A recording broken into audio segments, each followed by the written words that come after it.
اس انسان کو اس دنیا میں ایک بہت مختصر وقت کے لیے بھیجا ہے، اور وہ بھیجا ہے اس کے اوپر نوازشیں کرنے کے لیے، اس کو کامیاب کرنے کے لیے، اور بہت بڑا عالی مقصد دے کر بھیجا ہے۔ تو جتنی عطائیں اور نوازشیں اس پر کرنا چاہتے ہیں، اسی کے مطابق اس کو استعدادیں اور قوتیں اور صلاحیتیں عطا فرمائیں، اور جو عالی مقصد دیا ہے اسی کے لیے اس کو استعدادیں اور قوتیں دی۔ یہ دنیا، اس کی قیمت اللہ کے نزدیک ایک مچھر کے پر کے برابر بھی نہیں۔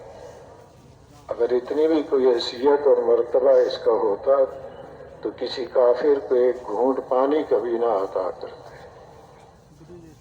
تو استعدادیں اور قوتیں جس پیمانے پر دی ہیں وہ اس کے اعتبار سے نہیں ہیں،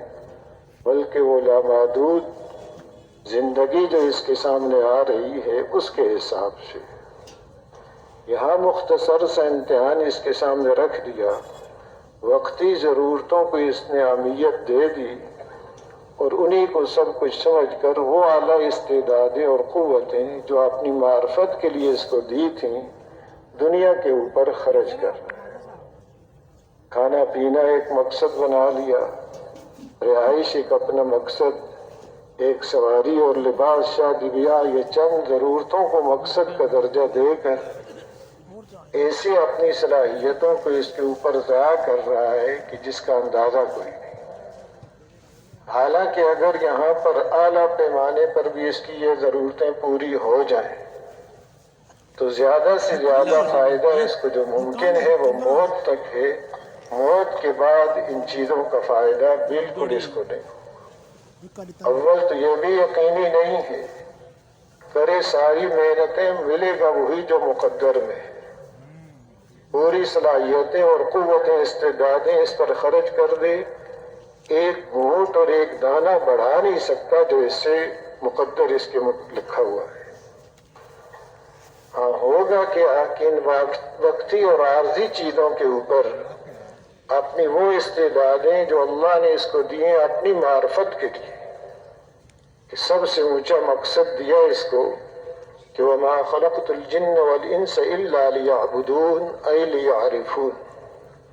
کہ اللہ کی معرفت اس کو نصیب ہو جائے، اس پیمانے پر اس کو صلاحیتیں دی ہیں۔ دنیا کی چیزوں کی معرفت، چاہے ساری چیزوں کی اس کو معرفت نصیب ہو جائے، لیکن اللہ کی معرفت سے یہ محروم رہا تو بیچارے کو کچھ بھی حاصل نہ ہو۔ کہ اصل جو غرض ہے کہ اس خالق اور مالک کی پہچان اس کو نصیب ہو جائے جس نے سب کچھ دیا اور جو سب کچھ اس کو نوازنا چاہتے ہیں اور عطا کرنا چاہتے ہیں، اس کی پہچان اس کو ہو گئی کہ خالق صرف وہی ہے، کسی چیز کا کوئی وجود نہیں تھا، ہر چیز کو عدم سے جو وجود بخشا صرف اللہ نے اپنی قدرت سے وجود بخشا ہے، اور چیز اپنے وجود ہونے میں اللہ کی محتاج۔ آگے جو اس کے اندر صفات اللہ نے رکھی ہیں وہ بھی اس کی کوئی ذاتی نہیں، اللہ نے ہی اس کے اندر وہ صفات رکھی ہیں، جیسے چاہے ان کو استعمال کریں، چاہے جو عام عادت کے طور پر استعمال کرنے کی صفات رکھی ہیں اس پر استعمال کریں، چاہے ان کو ختم کر دیں، چاہے اس کے خلاف استعمال کر دیں، یہ چیزیں اپنے استعمال ہونے میں بھی اللہ ہی کی محتاج ہیں، جیسے پیدا ہونے میں اور وجود میں اللہ کی محتاج ہیں، اپنے استعمال اور تاثیر میں بھی اللہ کی محتاج ہے۔ کوئی چیز اپنی ذاتی طور پر اثر دکھا نہیں سکتی جب تک کہ اللہ کا اس سے کوئی ارادہ نہ ہو۔ یہ ظاہری طور پر ایک نظر آ رہا ہے کہ اتنا بڑا یہ کرہ ہے، سورج ہے، یہ روشنی پہنچا رہا ہے، اس روشنی پہنچانے میں یہ اللہ کے امر کا محتاج ہے۔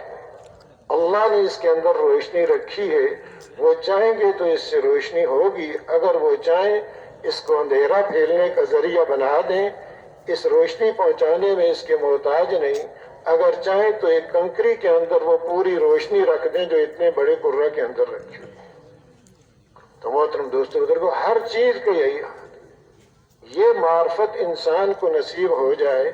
کہ چیزوں سے متاثر ہو کے نہ چلے،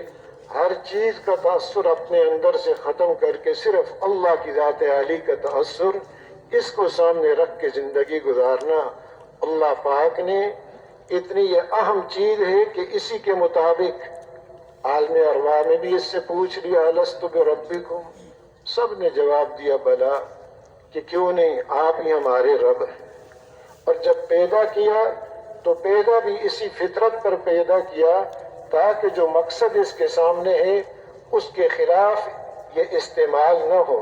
کہ کل مولود یولد علی الفطرہ فابواہ یہودانہ او ینصرانہ او یمجسانہ او کما قال صلی اللہ علیہ وسلم، کہ ہر بچے کے اندر اللہ نے یہ فطرت رکھی ہے، اس کے اندر یہ استعداد اور قوت رکھی ہے کہ وہ حق کو قبول کر لے جب اس کے سامنے حق آئے۔ حق کے قبول کرنے کی استعداد اللہ نے پہلے سے ہی رکھ دی ہے کہ وہ حق اللہ کی معرفت اس کو نصیب ہو جائے، استعدادیں پہلے سے اس کے اندر یہ رکھی ہوئی ہیں۔ آگے جو جو شعور اس کا بڑھتا ہے تو پھر وہاں پر بھی یہی چیزیں اس کی کہ اپنے شعور کو اگر صحیح استعمال کرے تو وہ شعور بھی اپنی معرفت جو اللہ نے اس کے لیے مقدر کی ہے اسی کے لیے وہ شعور بھی اس کی مدد کرتا ہے۔ اگر اپنے اس شعور اور سمجھ کو بھی ماتے ہار گیا ہے کہ الضمیر رویت وحدہ لا شریک لہ گویا، کہ جو گھاس بھی زمین سے اگ رہا ہے وہ اس بات کی دعوت دے رہا ہے کہ خالق اور مالک صرف ایک اللہ ہے۔ تو مقصد اس کا کسی موقع پر بھی اس سے ذرا سی بھی توجہ کرے تو اللہ پاک جو مہربان ہیں، جو چاہتے ہیں اس کو نوازنا اور جو اس کو کامیابیاں عطا کرنا چاہتے ہیں، اور سب سے زیادہ محبت کرنے والے اس سے وہ اللہ ہے۔ ماں کی محبت کی ایک مثال دی جاتی ہے، لیکن ماں سے بھی زیادہ محبت کہ ماں خود جاگتی ہے اور بچے کو سلاتی ہے، خود بھوکا رہتی ہے اور اس کو کھلاتی ہے، خود پیاس برداشت کر لیتی ہے اور اس کو ہر قسم کی تکلیف اس بچے کے لیے گوارا کرتی ہے۔ یہ اس کی ایک محبت کی ادنا سی مثال۔ اللہ پاک کی محبت جو اس کے ساتھ ہے ماؤں سے کئی گنا زیادہ ہے، وہ اس کو اعلیٰ پیمانے پر کامیاب کرنا چاہتے ہیں، اس لیے فرمایا وَلَا يَرْضَى لِعِبَادِ الْكُفْرِ وَإِن تَشْكُرُوا يَرْضَوْا لَكُمْ وَلَا يَرْضَى لِعِبَادِ الْكُفْرِ، اگر تم اس کا شکر کرو تو وہ تم سے راضی ہوگا اور تم سے خوش ہوگا، ناشکری اور کفر پر وہ راضی نہیں ہوتے۔ وہ سارے راستے واضح کر کے اس کے لیے بیان کر دیے، ہر چیز کھول کے رکھ دی۔ اگر اپنی استعداد اور صلاحیت کو صحیح استعمال کرتا ہے، اور پھر مزید فضل فرمایا کہ انسانوں میں سے وہ محسن ترین انسان انبیاء علیہ السلام کا سلسلہ جاری فرمایا، ایک دو نہیں، کم و بیش 1,24,000 یا 2,24,000 انبیاء علیہ السلام کو مبعوث فرما کر اس کی رابری فرمائی کہ کسی موقع پر کہیں اپنا نقصان نہ کر لیں، اور وہ کامل ترین شخصیتیں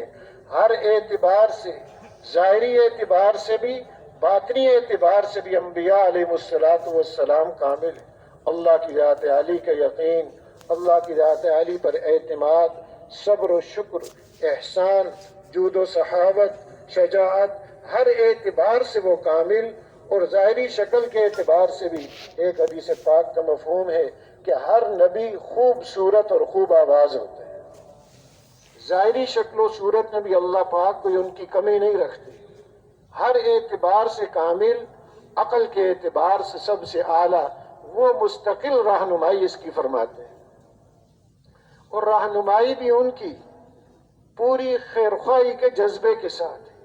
صرف ایک یہ نہیں کہ پہنچا دی بات،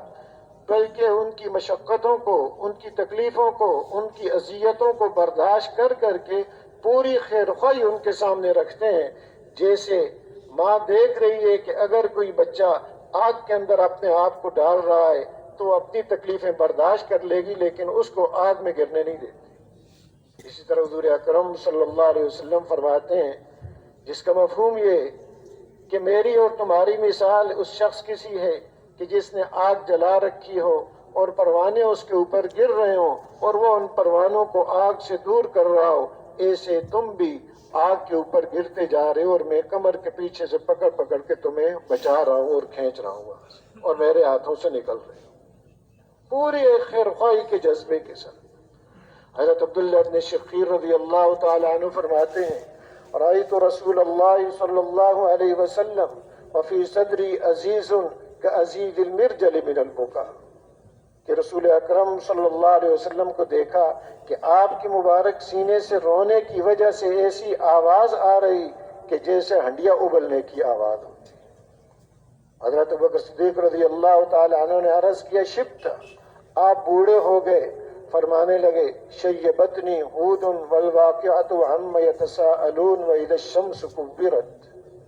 کہ ان 4 صورتوں نے مجھے بوڑھا کر دیا ہے، سورہ ہود، سورہ واقعہ، سورہ عما یتساءلون اور سورہ اذا الشمس کورت، کہ ان میں بعض صورتوں میں قیامت کے حالات، جنت دوزخ کے مناظر، وہاں والوں کے حالات، سورہ ہود میں انبیاء علیہ السلام کے واقعات جن کو اللہ پاک نے اپنی قوموں کی طرف داعی بنا کر بھیجا تھا، آگے قوموں نے کیا رویہ اختیار کیا، ماننے والے کیسے کامیاب ہوئے، اور جو آگے سے پریشان کرنے والے تھے کیسے اللہ نے دنیا میں بھی ان کو تباہ و برباد کیا اور آخرت کی بھی تباہی ان کی مقدر ہے۔ اور فرماتے ہیں سورہ ہود میں یہ بھی فاستقم کما امرت ومن تاب معک، کہ آپ بالکل مستقیم رہیں، سیدھے رہیں جیسے آپ کو حکم کیا گیا، ومن تاب معک، انہوں نے آپ کے ساتھ توبہ کی ہے وہ بھی مستقیم رہیں۔ استقامت کیا؟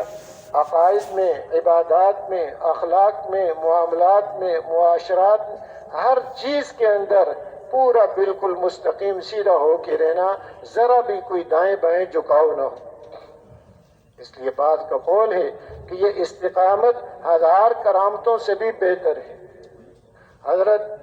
عبداللہ بن عباس رضی اللہ تعالی عنہما فرماتے ہیں کہ بالکل مستقیم ہو کر رہیں، تو آپ تو اللہ کے فضل و کرم سے معصوم ہیں، ہر قسم کے گناہ سے نبی معصوم ہوتے ہیں، آپ معصوم ہستیوں کے سردار ہیں، آپ تو پورے مستقیم رہے۔ آپ کو جو فکر تھا ومن تاب معک، کہ جنہوں نے آپ کے ساتھ توبہ کی ہے وہ بھی پورے ان ہر چیز کے اندر مستقیم رہیں، تو یہ امر اس چیز کی وجہ سے امام بہقی رحمۃ اللہ علیہ فرماتے ہیں کہ یہ 2 حدیثیں آپ کی یہ کیفیت ان کی وجہ سے، ایک تو اس کی یہ وجہ ہے کہ آپ کو اللہ کی انتہائی معرفت نصیب تھی، اور دوسرا آپ کے اندر امت کی خیر خواہی، امت کے بارے میں جو آپ کو غم لگا ہوا تھا اس کی وجہ سے آپ کی یہ کیفیت تھی کہ سینے مبارک سے بھی ایسی آواز آ رہی ہے اور بڑھاپا بھی آپ کے اوپر طاری ہو گیا امت کے غم کی وجہ سے۔ تو محترم دوستو بزرگوں، انبیاء علیہ السلام ایک پوری خیر خواہی کے جذبے کے ساتھ کہ یہ انسان اپنے مقصد سے غافل نہ ہو جائے، استعدادیں اور قوتیں جو اس کو ملی ہیں، ہر استعداد اور قوت ایک اعتبار سے اللہ کے پاس سے اس کی نعمت ہے اور دوسرے اعتبار سے اللہ کی طرف سے اس کے پاس امانت ہے۔ نعمتیں بھی زیادہ، امانتیں بھی اس کے پاس زیادہ۔ جتنی نعمتیں اس پر کی گئی ہیں اور کسی مخلوق کو اتنی استعدادیں اور قوتیں اور نعمتیں نہیں ملی، حتیٰ کہ اس کے اندر خلافت کا جوہر بھی رکھا ہے، اللہ کا خلیفہ بننے کی استعداد بھی اس کو اللہ نے نصیب فرمائی، اور کسی مخلوق کو یہ استعداد اور قوت نہیں دی۔ تو جو نعمت ہے مستقل امانت ہے، نعمت ہونے کے اعتبار سے اس کا شکر واجب، امانت ہونے کے اعتبار سے اس کا جو حق ہے وہ حق ادا کرنا اس کے ذمہ واجب۔ اس لیے کہتے ہیں جتنا معاملہ اس کا حساس اور نازک ہے اور کسی مخلوق کا معاملہ اتنا حساس اور نازک نہیں، کہ نعمتیں بھی ہر آن ہر گھڑی اتنی زیادہ ذمہ داریاں بھی اس کے اوپر، اور یہ نعمتیں جیسے عرض کیا ایک خاص مقصد کے لیے اللہ نے عطا فرمائی ہیں، اللہ کی معرفت اس کو نصیب ہو جائے، ساری استعدادیں اور قوتیں اپنی اس کے اوپر یہ خرچ کریں، اس لیے کہ جس کی اللہ کے ہاں ایک مچھر کے پر کے برابر بھی قیمت نہیں، اگر اپنی استعدادوں اور قوتوں اور صلاحیتوں کو اس کے اوپر خرچ کر دیا تو اس نے بھی اپنی قیمت گھٹا دی اور ختم کر دیا، یہ بھی بے قیمت ہو گیا۔ بلکہ صرف یہی نہیں ہے کہ اس نے ضائع کیا، بلکہ اپنے پاؤں پر کلاڑی ماری، اپنا ہی نقصان کیا کہ جس غرض کے لیے وہ نعمتیں دی ہیں اس میں استعمال نہیں ہو رہی، چاہے ساری دنیا کا مالک بن گیا، یہ ہلاکت اور خسارے میں ہے کہ مختصر سی چیزوں کو سامنے رکھ کر زندگی گزار دی۔ ایک حدیث پاک کا مفہوم ہے کہ یؤتی بأنم اہل الدنیا من اہل النار یوم القیامہ فیصبغ فی النار صبغة ثم يقال یا ابن آدم هل رأيت خيرا قط هل مر بك نعيم قط فيقول لا والله یا رب، کہ وہ آدمی جس کو دنیا کی سب سے زیادہ نعمتیں دی گئیں، انم اہل الدنیا، سب سے زیادہ نعمتیں ہوئیں اس پر اللہ کی طرف سے، لیکن ہوگا وہ جہنم والوں میں سے، تو اس کے بارے میں کہا جائے گا اس کو ایک جہنم کا غوطہ دے دو، تو پھر پوچھا جائے گا یا ابن آدم هل رأيت خيرا قط، کبھی کوئی خیر دیکھی ہے؟ هل مر بك نعيم قط، کبھی کوئی نعمت تیرے پاس سے گزری ہے؟ حالانکہ نعمتوں کے اندر ڈوبا ہوا ہے، نعمتیں ہی نعمتیں، یہاں تو یہ پوچھا جا رہا ہے کبھی دیکھی بھی ہے، کبھی پاس سے گزری بھی ہے کوئی نعمت تیرے پاس سے؟ تو نعمت کا پاس سے گزر جانا، نعمت کا دیکھ لینا بھی نعمت ہے، اور نعمتیں چہ جائے کہ اس کے اوپر ہر آن ہر گھڑی ہوں تو قسم کھا کے گئے گا لا واللہ یا رب۔ اور اس کے بالمقابل دوسرا آدمی وَيُؤْتَى بِأَشَدِّ النَّاسِ بُؤْسًا فِي الدُّنْيَا مِنْ أَهْلِ الْجَنَّةِ فَيُصْبَغُ صَبْغَةً فِي الْجَنَّةِ فَيُقَالُ لَهُ يَا ابْنَ آدَمَ هَلْ رَأَيْتَ بُؤْسًا قَطُّ هَلْ مَرَّ بِكَ شِدَّةٌ قَطُّ، کہ وہ آدمی جو دنیا میں بہت سختیوں کے ساتھ زندگی گزاری لیکن ہوگا جنت والوں میں سے، اس کے بارے میں حکم ہوگا کہ اس کو جنت کا ایک غوطہ دیا جائے، پھر پوچھا جائے گا اے ابن آدم کبھی تو نے کوئی سختی دیکھی ہے، کبھی کوئی شدت تیرے پاس سے گزری ہے؟ وہ بھی جواب دے گا فیقول لا واللہ یا رب، کہ اے میرے رب قسم آپ کی۔ آگے مزید وضاحت بھی کرے گا کہ ما مر بی بؤس قط ولا رأیت شدۃ قط، او کما قال صلی اللہ علیہ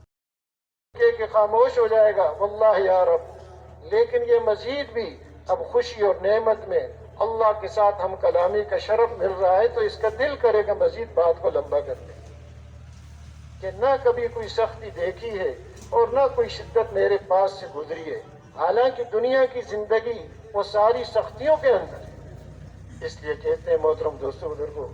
وہ سختی اور وہ پریشانی جس کے بعد جنت ہے وہ کوئی سختی اور پریشانی نہیں ہے، اور وہ نعمت اور وہ خوشیاں کہ جس کے بعد جہنم میں وہ کوئی خوشی اور نعمت نہیں ہے۔ تو یہ ایک مختصر سی زندگی، اس کو اپنے مقصد کو جب بھول کر زندگی گزاری تو ساری نعمتیں اس کے سامنے بیکار ہیں۔ اس لیے حضور اکرم صلی اللہ علیہ وسلم کے پاس حضرت عبداللہ بن عمر رضی اللہ تعالیٰ عنہ فرماتے ہیں کہ 10 آدمی ہم آئے، میں ان میں سے بھی ایک تھا۔ ایک انصاری کھڑے ہو کے پوچھے یا نبی اللہ من اکیس الناس و احزم الناس، سب سے زیادہ سمجھدار اور سب سے زیادہ محتاط آدمی کون ہے؟ آج اپنے اپنے معیار پر سمجھداری، ہر آدمی نے اپنے ماحول سے ایک معیار مقرر کر لیا ہے، سمجھداری اس کو کہہ رہے ہیں جس کو زیادہ فانی چیزیں جمع کرنے کے طریقے آ جائیں، جتنا فانی چیزوں کو جمع کر لیا ہے اس کو سمجھ رہے ہیں بڑا سمجھدار۔ اب حضور اکرم صلی اللہ علیہ وسلم آپ کی صحبت سے استفادہ کرنے کے لیے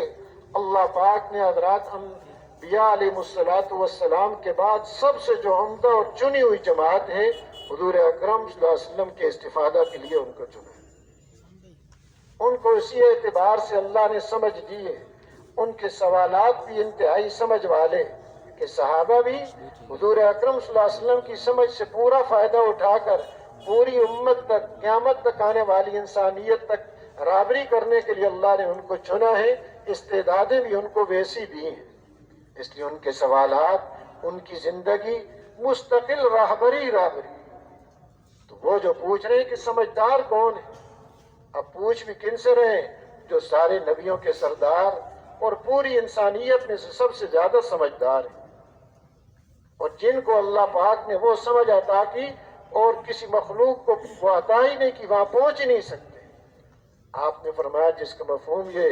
اکثرہم ذکرا للموت اکثرہم استعدادا للموت اولئک الاکیاس ذہبوا بشرف الدنیا وکرامت الآخرہ، جو سب سے زیادہ موت کو یاد کرتے ہیں، سب سے زیادہ موت کی تیاری میں لگے ہوئے ہیں، فرمایا یہ ہے سمجھدار، دنیا آخرت کی شرافتیں اور کرامتیں اور عزتوں کو لے جانے والے یہ لوگ۔ آخرت کو سامنے رکھ کر اپنی استعدادوں اور قوتوں اور صلاحیتوں کو خرچ کرنا، اللہ کی پہچان اور اللہ کی معرفت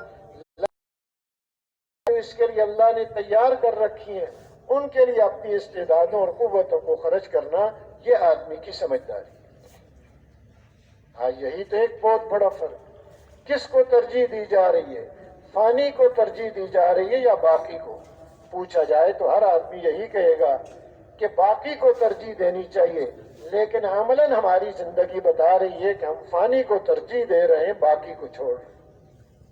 ما عندکم ینفد وما عند اللہ باق،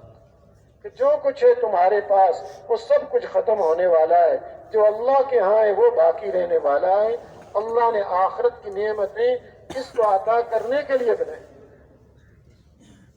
ویسی اللہ پاک کو ان کی ذرا برابر بھی کوئی ضرورت نہیں ہے، کسی ایک کے بھی وہ محتاج نہیں ہے، اس کو عطا کرنا چاہتے ہیں،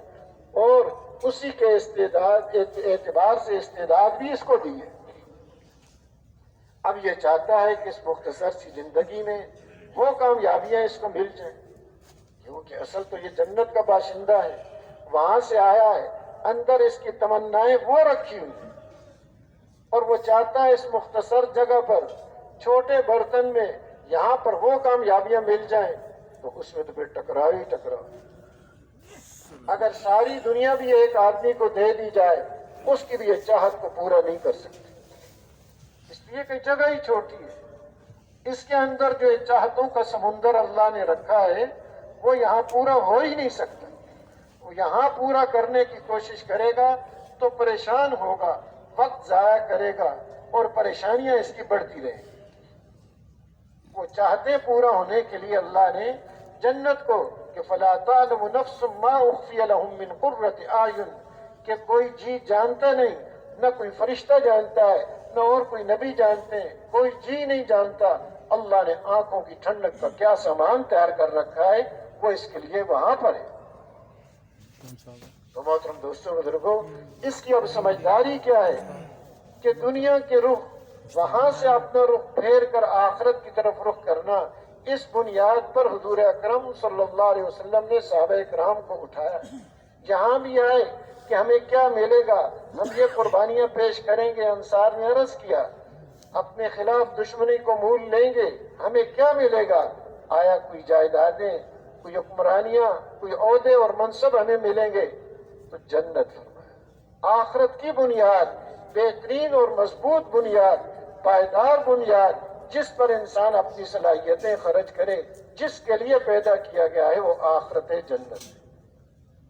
اس کو سامنے رکھ کر اللہ نے اس کو وہ استعدادیں اور قوتیں اور صلاحیتیں دی۔ اللہ کی جتنی زیادہ معرفت ہوگی، جتنا اللہ کی پہچان ہوگی کہ خالق وہی ہے، مالک بھی وہی ہے، تصرف بھی اسی کا چلتا ہے اور کسی کا تصرف نہیں چلتا، جس نے بنایا ملکیت اسی کی ہے، اور کوئی مالک ہو نہیں سکتا، جس نے بنایا اسی کی ہے۔ یہ کہے کہ یہ چیز میری اپنی ہے، یہ ہاتھ پاؤں اعضاء و جوارے میرے ہیں، کہاں سے لے کر آئے؟ اللہ نے دیے ہیں، امانت چند دن کے لیے اس کے پاس۔ ان السمع والبصر والفؤاد کل اولئک کان عنہ مسئولا، کہ یہ آنکھ، کان اور دل اس کے پاس امانت ہے چند دن کے لیے، جس نے دیے ہیں اس نے استعمال کرنے کے طریقے بتائے ہیں، ہر ایک کے بارے میں مستقل پوچھ ہوگی کہ ان نعمتوں میں کیا کارگزاری رہی، کیسے ان کو استعمال کیا۔ تو ملکیت بھی صرف اسی خالق اور مالک کی ہے، اور تصرف بھی اسی کا چلتا ہے، اور پالنے والی ذات وہی ہے، خوشیاں عطا کرنے والے وہی، غموں سے نجات دینے والی ذات وہی ہے۔ اس لیے کہتے ہیں ہر حال میں رجوع آدمی کا اس کی طرف ہو. جتنی دل کے اندر یہ بات پیدا ہوگی، اس کی دن رات کی محنت، دن رات کی دوڑ دھوپ اور ہر کوشش اس اللہ کو راضی کرنے کے لیے ہوگی، جس کے بارے میں اندر یقین ہے کہ ساری قوت اور طاقتوں کے مالک صرف ایک ہوئی ہے. اور وہ پھر راضی کیسے ہوتے ہیں، کن طریقوں سے وہ خوش ہوتے ہیں؟ محمد الرسول اللہ کہ حضور اکرم صلی اللہ علیہ وسلم کی پیاری زندگی جتنی اس کی زندگی کے اندر ہوگی، اتنا یہ اللہ کا محبوب بنے گا، اتنا اللہ پاک اس کو نوازیں گے، اس کے گناہوں کو معاف فرمائیں گے. فرمایا کہ یہ دعویٰ قل ان کنتم تحبون اللہ فاتبعونی یحببکم، دعویٰ کرتے ہو کہ ہم اللہ سے محبت کرتے ہیں، تو اب اس کی کیا ہے پہچان؟ فاتبعونی، حضور اکرم صلی اللہ علیہ وسلم کو فرمایا گیا ان کو بتا دو میری اتباع کریں، یحببکم اللہ، اللہ پاک تم سے محبت کرنے لگ جائے. اللہ کی محبت خود نہ سے ایک تو یہ دعویٰ کر رہا ہے کہ میں اللہ سے محبت کرتا ہوں، ایک اللہ پاک فرمائے کہ میں اس سے محبت کرتے ہیں. حضور اکرم صلی اللہ علیہ وسلم کی پیاری زندگی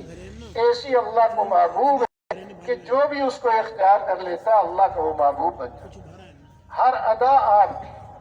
کوئی بھی عمل ہے آپ کا، جتنا اس کو اختیار کرتا جائے گا اللہ کی محبت اس کو نصیب ہوتی جائے گی اور اللہ اس کے گناہوں کو معاف کرتے جائیں گے. اور حضور اکرم صلی اللہ علیہ وسلم انسانیت میں سب سے بڑے محسن، حضور اکرم صلی اللہ علیہ وسلم سب سے بڑے خیرخواہ، جیسے عرض کیا کہ اس خیرخواہی کی وجہ سے ہر آج کر رہے ہیں، ذرا برابر اس خیرخواہی میں کمی نہیں کر رہے. ماں باپ اتنا خیرخواہ اور اتنے خیرخواہ نہیں ہیں جتنے حضور اکرم صلی اللہ علیہ وسلم انسانیت کے خیرخواہ ہیں. حتیٰ کہ چھوٹی چھوٹی باتوں کی بھی، ویسے تو آپ کی کوئی بات چھوٹی نہیں، لیکن نسبت کے اعتبار سے آپس میں آپ ہر بات کی رہنمائی فرما رہے ہیں. یہ بھی آپ فرما رہے ہیں سونے لگو دروازوں کو بسم اللہ پڑھ کے بند کر دو. اب مستقل رہنمائی فرما رہے ہیں کہ شیطان ایک باطل طاقت پورا زور لگا کر اس دروازے کو کھول نہیں سکتا جس کو بسم اللہ پڑھ کے بند کیا گیا. اور فرما رہے ہیں جب سورج غروب ہو جائے بچوں کو باہر نہ چھوڑو، اس وقت شیاطین جنات جو چک لیتے ہیں. اب مستقل جیسے بچوں کے بارے میں والدین کو فکر ہے کہ اس وقت ان کا نقصان ہے، حضور اکرم صلی اللہ علیہ وسلم ان والدین سے بھی زیادہ خیرخواہ ہیں بچوں کے. مستقل رہنمائی فرما رہے ہیں کہ برتنوں کو ویسے ہی ننگا نہ چھوڑ دو، رات کو بسم اللہ پڑھ کے اس کے اوپر کسی چیز کو ڈھانپ دو، کسی چیز سے اور کوئی چیز نہیں ملتی تو لکڑی ہی رکھ دو.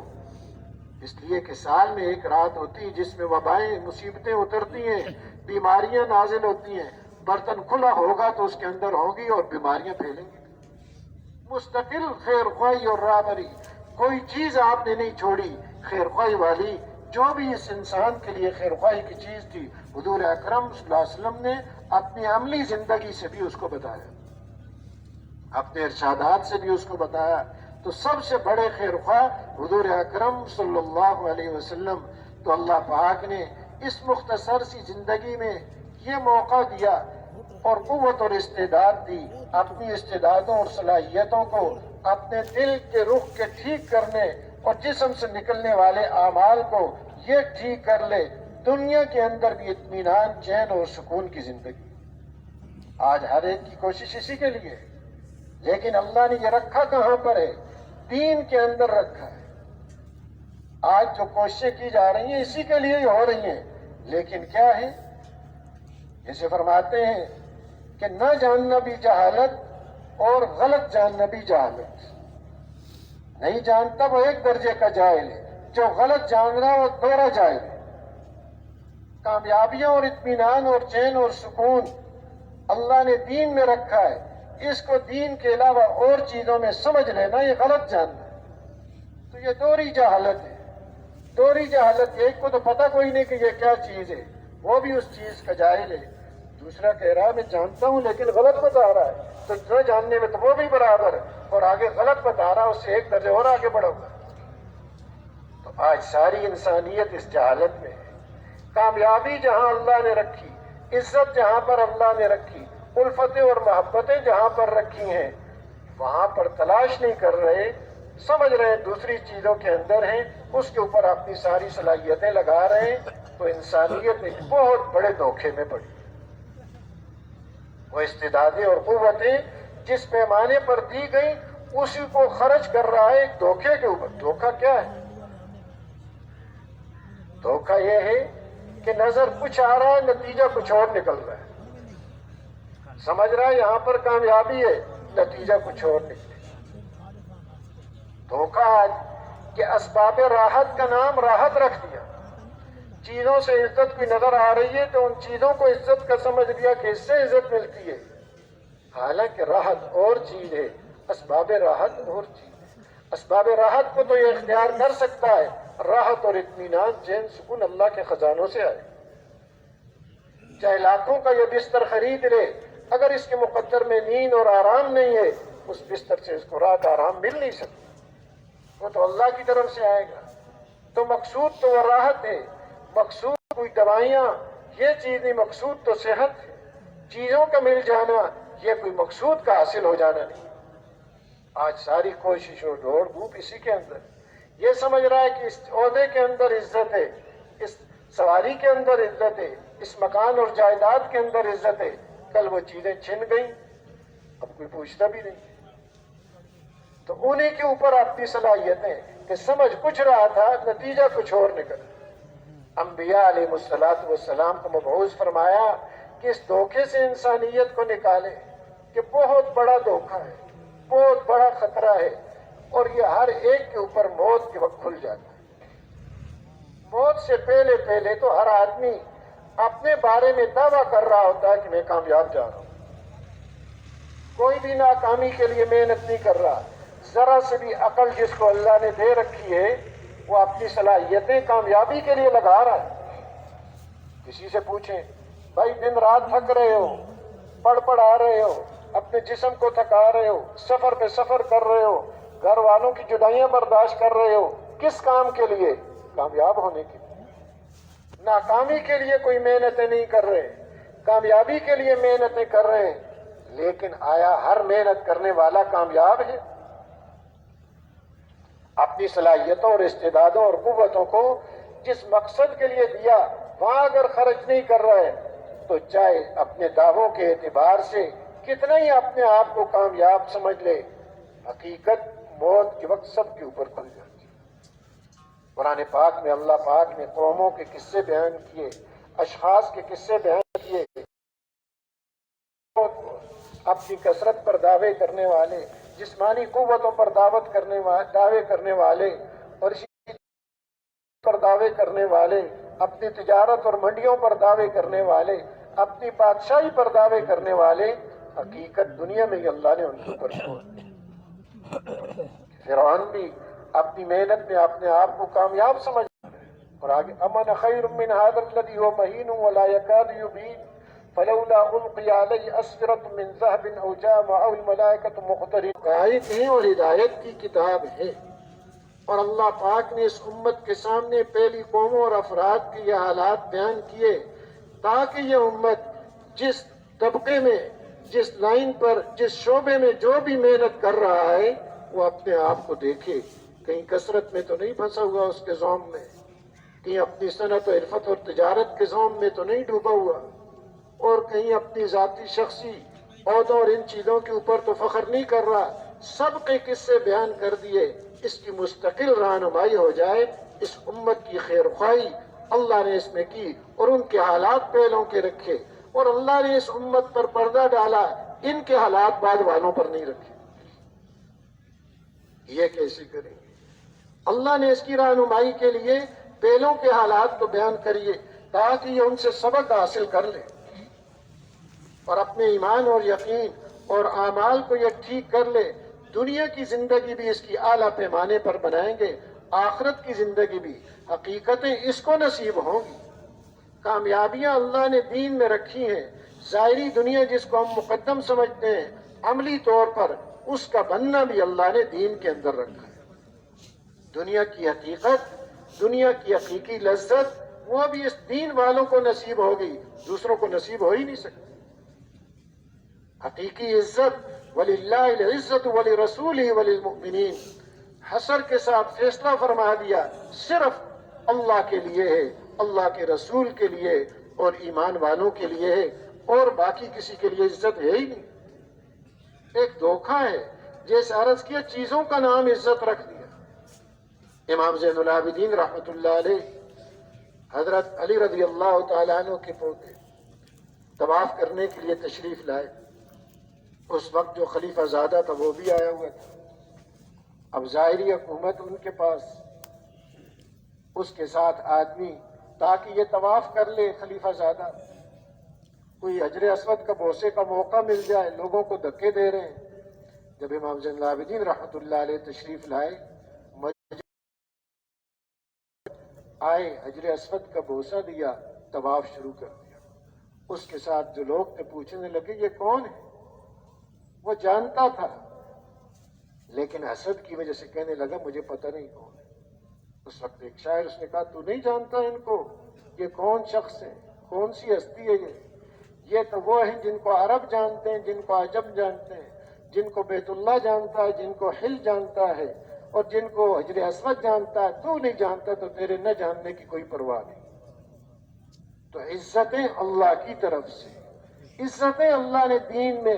ایمان والوں کے لیے اللہ نے رکھی ہوئی ہیں۔ امام عبداللہ ابن مبارک رحمۃ اللہ علیہ،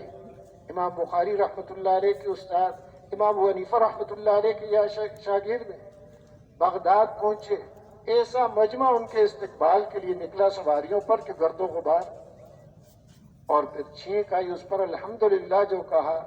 مجمع نے یرحمک اللہ جواب دیا، تو اتنا شور کہ ہارون رشید کی بیوی گھر میں یہ آواز آئی یہ کیا ہو گیا، کوئی بغاوت؟ تو تحقیق کے لیے آدمی بھیجے، حالانکہ ہارون رشید نیک دل آدمی ہے، ایک سال خود حج پہ جاتا ہے، ایک سال علماء کو اور ان کی اولادوں کو بھیجتا ہے، اور جہاد کے لیے مستقل کاروائیاں کر رہا ہے، کوششیں دین کی پھیلانے کی۔ لیکن عبداللہ بن مبارک رحمۃ اللہ علیہ پوری زندگی 6 مہینے حدیث کی خدمت میں اور 6 مہینے اللہ کے راستے میں جہاد کے لیے، اور ایسا خرچ کرنے والے کہ دنیا کی ایسی بے رغبتی، کہہ رہے ہیں کہ وہاں پہنچا کر آئے کہ مانگ کر لیا، قلم اس کا پہنچانا ہے، امانت ہے میرے پاس۔ تو دین والی زندگی کی وجہ سے ایسی محبت، اب یہ چیزیں جو لوگوں کے دلوں کے اندر آئی تو اتنا آواز اٹھی، تو کہا کوئی بغاوت تو نہیں ہو گئی؟ تحقیق کے لیے آدمی بھیجے تو پتہ چلا نہیں، یہ تو امام عبداللہ ابن مبارک رحمۃ اللہ علیہ تشریف لائے۔ تو بیوی خامد سے کہنے لگی حکومت تمہاری ہے یا ان کی ہے؟ دلوں پر جو حکومت اللہ نے عطا کر رکھی ہے وہ ان کو عطا کر رکھی ہے۔ تو اللہ نے عزتیں دین کے اندر رکھی ہیں، باقی سراسر ایک دھوکہ ہی دھوکہ، اپنی صلاحیتوں اور استعدادوں اور قوتوں کو ضائع کرنا،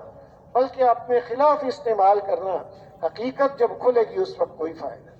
اب یہی دعوے کرنے والے کہ جو اپنے دعوے کر رہے ہیں کہ ہمارے لیے یہ ملک مصر اور یہ نہریں اور یہ فوجیں اور یہ کنگن، اب جب پکڑ کا وقت آیا خود بھی ڈوبا اور پوری قوم کو کوئی ذرا برابر بھی اللہ کے ہاں قدر و قیمت نہیں۔ فرمایا فما بکت علیہم السماء والارض، نہ آسمان رویا نہ زمین روئی، ذرا برابر ان لاکھوں کی کوئی پرواہ نہیں۔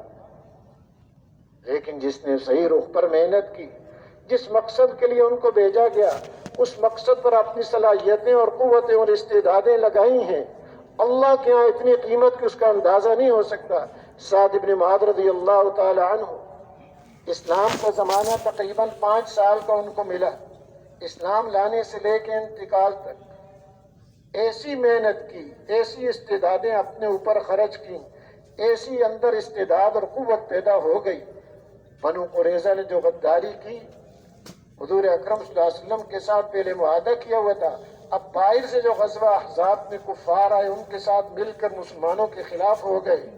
اب پھر حکم ہوا حضور اکرم صلی اللہ علیہ وسلم کو ان کو محاصرہ کرنے کا، 25 دن قلعے میں معصور رہے۔ اب فیصلے کے لیے ان کو چنا کہ سعد ابن معاذ پرانے ہمارے حلیف ہیں، پرانے ہمارے تعلقات ہیں ان کے ساتھ، یہ جو فیصلہ فرمائیں گے وہ ہمیں چاہیے، اس پر ہم تیار ہیں۔ اب ان کو بھی لوگ آ کر کہہ رہے ذرا خیال رکھنا، پرانے تعلقات ہیں ہمارے ان کے ساتھ، سن رہے ان کی باتیں، لیکن فیصلہ وہ کیا کہا کہ جو کیونکہ غداری کی ہے تو جو ان کے لڑائی کے قابل ہیں ان کو قتل کر دیا جائے، باقی مال غنیمت ہے ان کا مال جو بھی ہے اور باقیوں کو قید کر دیا جائے۔ آپ نے فرمایا جس کا مفہوم یہ ہے کہ وہ فیصلہ کیا جو ایک بادشاہ کا فیصلہ اللہ کا فیصلہ ہے۔ اب اس کی وجہ سے پھر بعد میں انہوں نے دعا کی ہوئی تھی، وہ زخم جاری ہو گیا، حضور اکرم صلی اللہ علیہ وسلم اپنے مبارک سینے سے ساتھ لگا رہے ہیں، آپ کے کپڑے خون سے رنگین ہو رہے ہیں، اسی حال میں ان کا انتقال ہوا۔ حضرت عائشہ رضی اللہ تعالیٰ عنہ فرماتی ہیں کہ میں آواز اپنے والد کی اپنے حجرے میں بیٹھ کر صاف محسوس کر رہی تھی، سن رہی تھی، یہ میرے والد کی آواز ہے اور یہ حضرت عمر رضی اللہ عنہ کی، ان کی وجہ سے رو رہے ہیں، حالانکہ وہ انصار میں سے اور یہ مہاجرین میں سے، لیکن دین پر محنت کی، جو اس محنت سے ایک مقصود ہے وہ اندر آ گئے کہ ہر جذبہ اندر سے ختم ہو گیا، صرف ایک ہی جذبہ باقی رہا، اللہ کی ماننی ہے، حضور اکرم صلی اللہ علیہ وسلم کے طریقے پر ماننی۔ تو پھر روح جب پرواز کی، اللہ کا عرش بھی ان کی روح کے پرواز کرنے پر کانپ اٹھا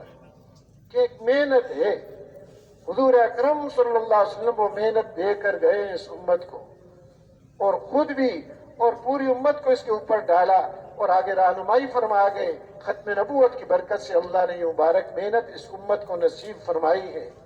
تو آج اللہ نے اپنے فضل و کرم سے اسی انداز سے اجتماعیت کے ساتھ، عمومیت کے ساتھ، نقل و حرکت کے ساتھ، کہ ایک فرد کوئی نہیں کر سکتا، ایک اجتماعیت اور جماعت کے ساتھ، نقل و حرکت کے ساتھ، کہیں ایک جگہ بیٹھ کر نہیں ہو سکتی، پورے عالم تک اس محنت کو پہنچانا ہے، جہاں خود پہنچ سکتا ہے وہاں تک، آگے دوسروں تک۔ تو اللہ نے اپنے فضل و کرم سے اس زمانے میں اس انداز کی محنت نصیب فرمائی۔ اب یہ قوتیں اور استعدادیں اور صلاحیتیں اسی اعتبار سے اس امت کو دی گئی ہیں، اپنے اوپر بھی محنت کرنا اور پوری انسانیت پر محنت کرنا۔ تو امت جب تک یہ کرتی رہی، پورے عالم کا نظام ایک ان کے لیے مسخر رہا، اور وہ تسخیر عالم کوئی مقصود نہیں تھا، مقصود انسانیت کی ہدایت تھی، وہ سامنے ہے، اللہ نے ساری چیزوں کو تابع کر دیا۔ تو محترم دوستوں بزرگوں، آج بھی وہی محنت ہے، اس میں کوئی فرق نہیں آیا۔ جیسے نمک قیامت تک نمکین رہے گا، اس کی اثر یہی رہے گا، بٹ میٹھی چیز وہ میٹھی رہے گی۔ حضور اکرم صلی اللہ علیہ وسلم کی مبارک محنت میں وہی تاثیر ہے جو حضور اکرم صلی اللہ علیہ وسلم کے زمانے میں تھی۔ آپ کو آخری آپ اللہ نے نبی بنا کر بھیجا، ہاں یہ ہے کہ ان صفات کے ساتھ ہو جن صفات کے ساتھ حضور اکرم مبارک محنت کو کیا۔ امتی ہونے کی حیثیت سے اس محنت کو کرنا، اللہ کی ذات عالی پر یقین کر کے، انسانیت کی خیر خواہی کے جذبے سے اپنا سب کچھ اس کے اوپر قربان کر کے، اور رو رو کر اللہ پاک سے انسانیت کے لیے اس کو مانگنا۔ تیار ہیں جی اس کے لیے؟ اب اسی کے لیے اللہ نے، لیکن اب محلوں کے اندر، مسجدوں کے اندر قرآن اندازی کی گئی، کتنے آدمی جائیں؟ ورنہ تو اب بھی یہ کہہ رہے کہ ہمارا دل چاہ رہا ہے۔ اللہ پاک نے یعنی انتخاب در انتخاب کی صورت میں یہ موقع دیا ہے، اب اس موقع کو ہم غنیمت سمجھ کے اپنے وقت کو ایسا گزار لیں، اللہ کو پسند آ جائے ایسا کہ پوری انسانیت کے لیے اللہ پاک ہدایت کے فیصلے فرما دے۔ اعمال کے اندر لگنا اور دوسروں کو اس کے اوپر لگانا اور دعا کے اندر لگنا، کوشش فرمائیں گے جی اس کی۔ اب نماز کی تیاری فرمائیں، باقی انشاءاللہ تفصیلی بات